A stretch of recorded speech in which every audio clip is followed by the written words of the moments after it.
Yo, what's up everyone? It's David, aka Faramir 4731, bringing you a battle on the Grassy Flats, and I'm going to be playing as France with my standard French build of Wind General's Bodyguard for Bulkleys, 3 line, 1 militia, 5 of the cheerleaders, and 6 Chasseurs Cheval.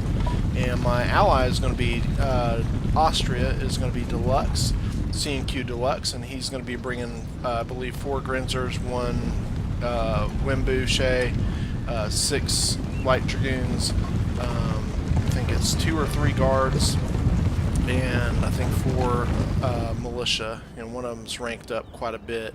And then we got a British player who is going to be one of our opponents. He's bringing 2 Ferguson rifles, 3 green jackets, all of them ranked up, 3 chevrons, and quite a few line, and 3 light dragoons, I believe, and 1 general's bodyguard.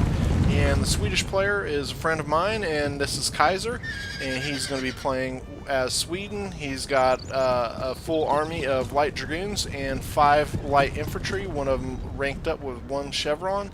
It is split up into 2 contingents, and he's got also 3 general's bodyguard. The Spanish player, you can see he's kind of got a hot mess going on over there, and we also have 1 unit as an AI, and that is going to be a Spanish Cazador. And for some strange reason, this Cazador is going to become quite hotly contested at the beginning of the battle. As you can see, the Spanish player is going to melee his Cazadors into the Cazadors, and they both initiate in melee, and you can see another Cazador coming in. So 3 Cazadors meleeing out, no shots fired, and here comes in the Swedish Light Dragoon to throw melee into him as well. Obviously you don't want to waste volleys on this whole mess, because I wouldn't, because he's probably going to need the ammo. And CNQ D3lux is going to be bringing his light dragoons in to lay fire down on the Swedish goons, and also a garde du corps. So you can see, like I said, this has become quite a hotly contested area right off the start, and now we have 4 more Swedish light dragoons coming in to support and push back D3lux's Austrian goons. Now you can see over here I'm going to push up quite fast, as I have basically a total of 8 rifles about to bear down on me, 3 on one flank with the Swedes and 5 on the center. So I'm going to push my lines directly up in the center, forcing the British lights back, or they're going to take fire. And lucky to me, the stakes do block quite a bit of the shots of the British lights, so I don't take a severe amount of damage. And now my lights on the flank are going to be able to open up freely on his lines, but again, the stakes are going to block a lot of the strikes against me. Here I'm going to perform a ridiculous misclick with my cav, and unfortunate too, because I meant for them to push into these British light dragoons along with my Bulkleys, who are going to basically provide a lawn mowing service to the light dragoons and politely mow them down, and they will go away very quickly. I think it was actually 4 light dragoons for the British, and you can see here my misclick is going to be pushing my light dragoons in, and 3 of them are just going to get shredded. But I am going to stick these lights, and they stick me for a minute into melee until I can push through to the Swedish light dragoons. And you can see here dealing with 6 plus an additional 2 in the back, and D3lux is coming up on that flank. Thankfully, I was hoping he would come up a little quicker, but now my Bulkleys are going to, after finishing up on the British goons, come in. Now the other Swedish goons are coming over to D3lux, and he quickly makes fast work of them with his Grinzers, and now his militia is going to support one of his other Grinzers. So he's going to take and make fast work of the 2 Swedish goons there, but his light dragoon is going to shoot the routing light dragoon there, so that's not going to fare well there. But here we have been able to split the 2 armies, so the Swedish army is now split from the British army, and I am basically trying to create a divide that they will not be able to reinforce each other. So all three of the armies are now split, with the exception of, well, I guess the Swedish and the Spanish are still connected. But this is pretty major, and now my Bulkleys are able to, as you can see, I just mopped up on the Light Dragoon there with one of them, and I'm going to be able to double up on that line on the flank. And over here you can see he's rolled his all of his lights to the flank. So now I'm going to hold three of my lights to hold him on that flank, while I roll two of my Tirlurs to the center to shoot up his center. And now you can see over here there's not really a lot going on this front. The Spanish players only sending about 2 or 3 units at a time, so D3lux can basically deal with him in bits and pieces. So that's quite nice of the Spanish player to do that for us. And you can see here I've got 2 Bulkleys and quite a bit of Spanish Dragoons still that I'm dealing with, and 3 lights are left as I routed 2. So we did take out quite a bit of the Swedish goons, but here he's going to make a brilliant move. He's going to pressure me on this flank, because I was really wrapping that flank up on the British player.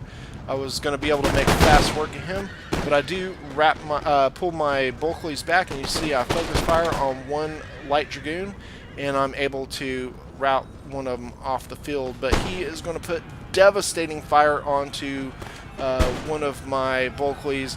Brilliantly, he waits for the shot to go off, then he charges in, so he doesn't shoot his own Light Dragoons.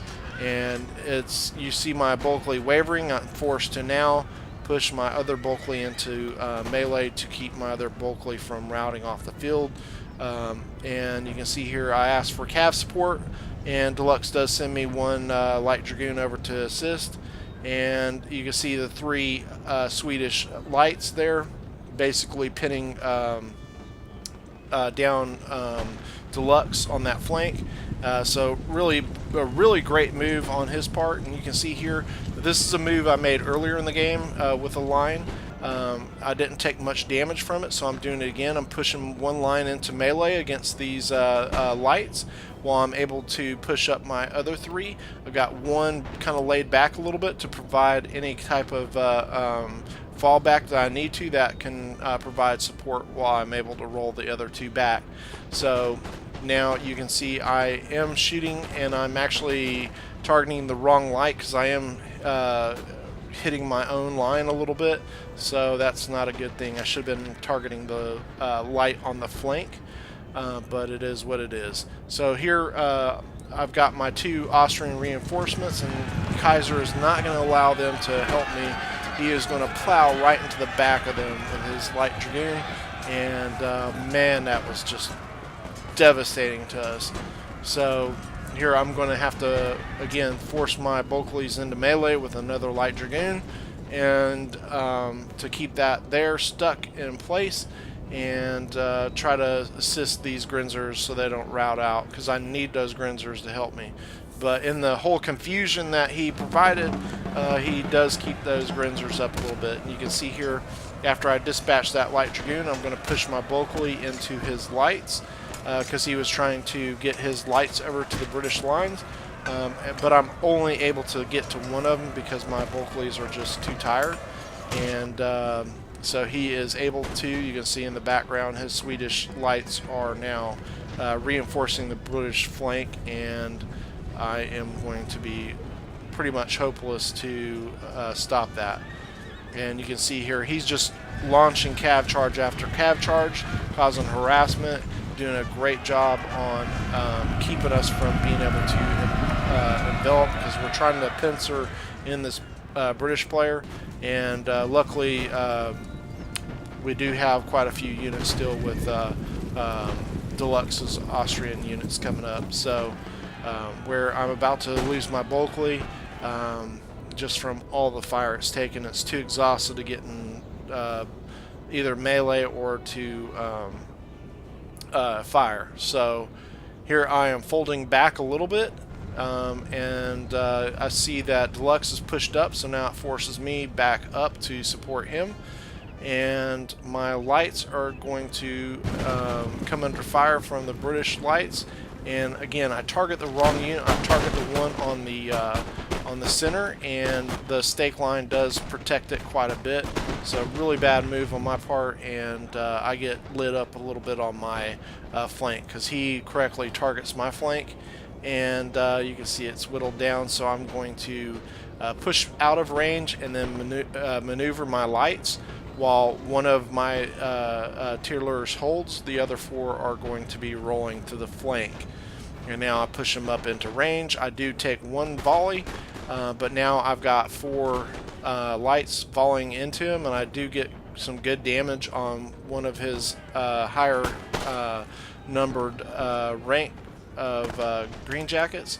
And here he, again, another great charge by Kaiser. He's going to launch right into the front of these militia, keeping them from firing, and now he's going to have a back charge coming in with the general's bodyguard, and this is going to put that unit out here in just a minute. And you can see another Swedish militia is starting to waver, but the goon was just too few to be able to continue that push, so you'll see him rout off the field.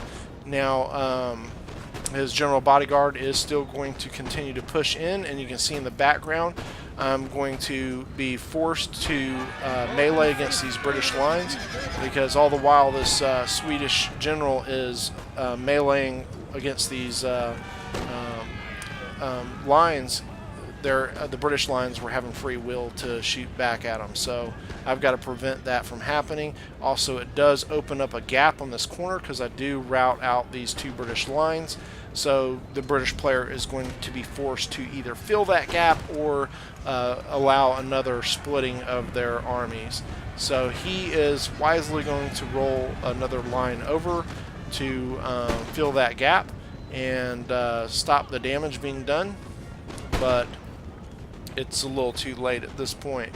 Now this allows me free ability to push the corner flank, and you can see here I'm going to form square just like the British line is in melee, but the British line here is forming up to shoot my square, so not going to be good for me there. But what is good for me is I am using my general's bodyguard because I don't really need him anymore to provide a meat shield for my lights, because those are more important. And brilliantly, I cut between the stakes here where the trees are at, and I don't lose all my general's bodyguard, and I'm able to push them through because I totally meant to do that. Right. So yeah, I do end up getting into the British lights, and now he's down to 3 and they're all depleted. Now I'm attacking the general's bodyguard, all the while I'm able to push up my five tier lures into closer range and try to push them over the stake line. And you can see over here what's happened with the Spanish army is he's sending 1 unit in to be put in the firing squad while the other one slowly marches up, getting some of the missed shots rolling into him, killing him along the way. And then he's going to take that unit's place in the firing squad and then quickly be dispatched. So that's pretty much what's happened on that side. Yeah, not so brilliant. But over here, the like I said, the British player who I don't know, I think he's still a fairly new player too, so really great job on his part. And Kaiser did just tremendous job against us. Really, I thought this battle was quite in doubt for quite a bit. You can see I did make it over the stake line with my lights. So now they're going to have free shots with complete accuracy on the British lines. And as I've routed off, I believe, all but one of the British green jackets. So they're down to 3 units now, and we have enveloped them completely. And this game is pretty much over. And this was an extremely fun game, a very hard contest, and a really hats off to our opponents. They did a great job. The Spanish player was very new, so no knock on him. And also, like I said, I believe the British player was new, but he did a really good job, really good management. and Kaiser as always does a great job, and Deluxe did an amazing job as well, so hats off to Deluxe on this. And hope you guys like and subscribe, and we will see you on the next video. Thanks again, everyone.